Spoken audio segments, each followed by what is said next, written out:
Greetings class, my name is Joshua Hong and I'm doing my presentation on parenthood and children for Dr. Ty's class, Marriage and Family Sociology 323. And this is the Department of Behavioral and Social Sciences at California Baptist University.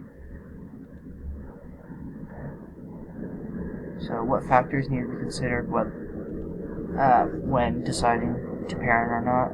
I would say the first factor is, do you want to have children or kids? Also, are you ready or prepared to be a parent?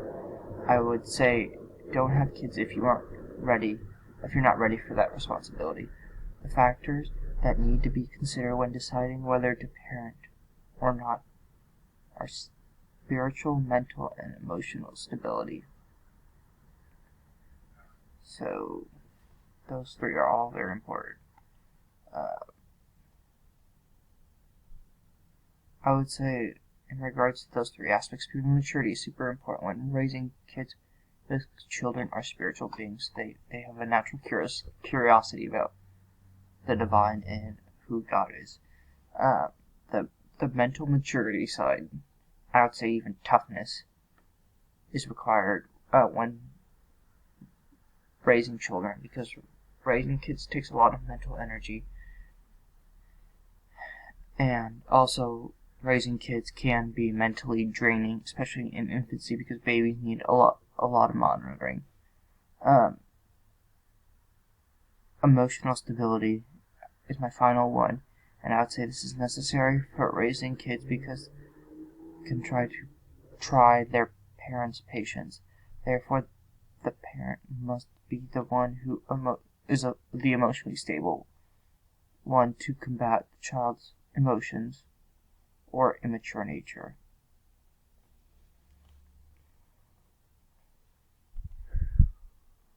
So some key Bible verses I would say on marriage and the family, or in parenting, marriage, family, parenting, are Ephesians 5:22 to 33, and then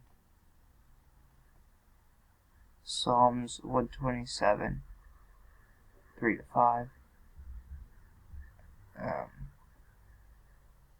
I'll read the first part. Wives, submit to your own husbands as to the Lord, for the husband is the head of the wife, as Christ is the head of the church, his body, and himself its Savior. Now the church submits to Christ, so also the wives should submit in everything to their husbands. I'm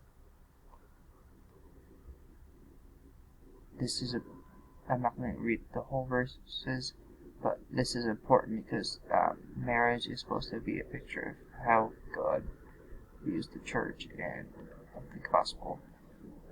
And Psalms 127 states, "Behold, children are a heritage from the Lord, and the fruit of the womb a reward. Like arrows in the hand of a warrior are the children of one's youth. Blessed is the man who fills his quiver with them. He should not be put to shame when he speaks with his enemies in the gate." So, some trends that we've seen change, so how have trends changed in parenthood, are things such as conception, age, and having a child, remaining child-free, and many other things. So, trends in parenthood have changed because people in America and throughout the world are having less children. 3.5 was the fertility replacement rate at the height of the baby boom, and in 1976 that rate hit 1.7 per household, according to the U.S. Census. This has to do with a strong preference for the American women to have a two-family household,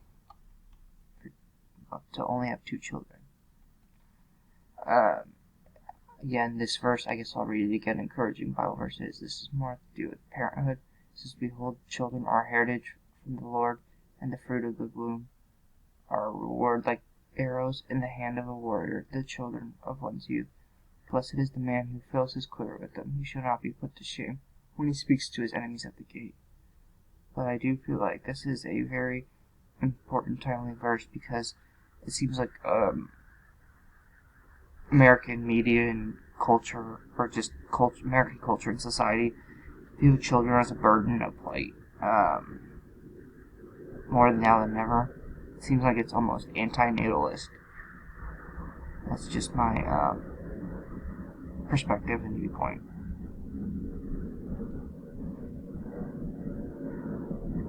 So how have the trends in parenthood changed? Okay. Trends in parenthood have changed. Not just adults that are getting married, but also the age of adults having kids. The trend in the last 20 years in the United States is people putting off having kids later in life and also getting married later in life. So not getting married when they're 20, but maybe getting married when they're 30 or something. Sometimes even 40. This seems to be due to a self-centered mindset, and it seems to be consuming women in our culture today. A research in Alberta, Canada, conducted a study saying that people who got married later in life were happier. This is also due to females having high-paying jobs, and if they get pregnant, they would have to go on maternity leave. So according to the NIH, 20% of women are having children past the age of 35. That is a lot, I would say, compared to 10 or 20 years ago. Okay. Slide 8. So what are some of the advantages of parenting in the 21st century? I would say some of the advantages currently of parenting in the 21st century is that you can always know where your kids are. Why, you may ask? Well, because of things like smartphones, and tablets, and GPSs, and they usually have some kind of tracking device or tracking app in them, so you can probably within seconds or even minutes know where your child is. You can have a Ring doorbell to see what your kids are doing out front, kind of like you can see who your son or daughter is with hanging outside with, or who your daughter is in the car with. So yeah, there's that. There are more professionals available to mentor children or counsel children as well as parents. Yeah, I agree with that. It is easier to know what your kids are up to, and by their social media. So a lot of times people post on social media what they're doing. Kind of, they post their stories in their lives. So yeah. There's more current available information about all the topics, including parenting. Just in general, because, as time goes on, there's more research, there's more studying of why people do things, or more information on just everything in general. So some of the hardships, I would say, with parenting in the 21st century are protecting your children online. There's a lot of predators out there, unfortunately, that would like to harm and even probably kill kids. And the other thing that's big now, it's always been a problem, probably since the 60s, are drugs and alcohol, but it's becoming more of a problem, especially with kids getting a hold of things like hard drugs, like fentanyl. That's a crisis right now, it seems to be. And then it's more widely available, and parents need to do more, or I guess society needs to do more to protect the children from that. Parents should obviously teach their kids morality, right from wrong, and they should educate their kids on the consequences of promiscuity. A parent must watch out for the indoctrination in the education system, especially now. There's a lot of inappropriate gender content that's being pushed on kids, which goes against the Bible. Christian parents must watch out for religious misinformation presented to their children, whether it be on TV, through the education system, it can be anything. And lastly, these are my references right here.